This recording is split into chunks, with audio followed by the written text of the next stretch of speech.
If you're in private equity and just placed a CEO under pressure or are about to, this is for you.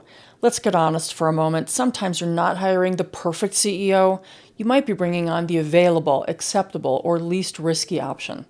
Maybe because the last one had a messy exit.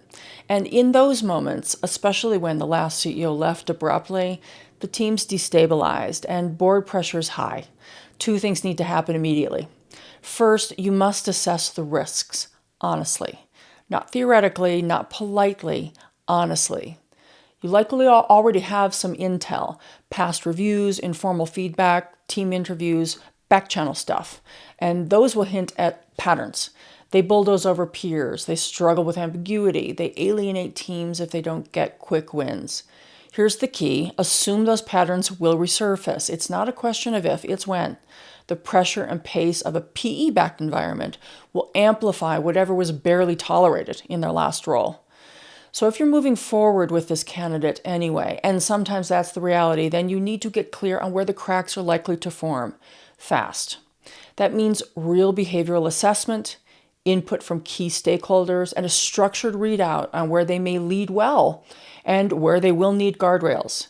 And let's be clear, this is not a role your operating partner can play. They can mentor, they can guide, but they cannot coach the behavior out of someone who's never been forced to confront it. Second, you must set the CEO up strategically. You already know this isn't a plug-and-play situation, so the transition plan has to match that. Do the following: install a 7-month coaching engagement starting day one. Not just as insurance, this is the success strategy. Second, build behavioral checkpoints into the transition plan. Not just hit revenue target X by month 3, but has the executive team bought in? How do you know? Is the CEO creating alignment or confusion?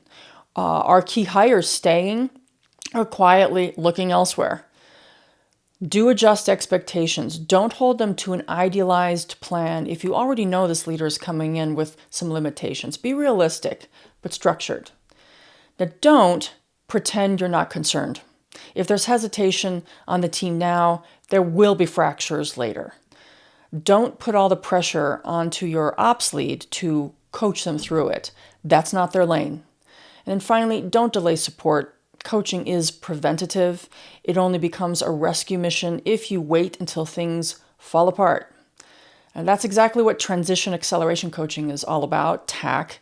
It's a 7-month high-impact engagement that gives newly placed CEOs the structure, the insight, and the support they need to lead well, even when the runway is short and the stakes are high.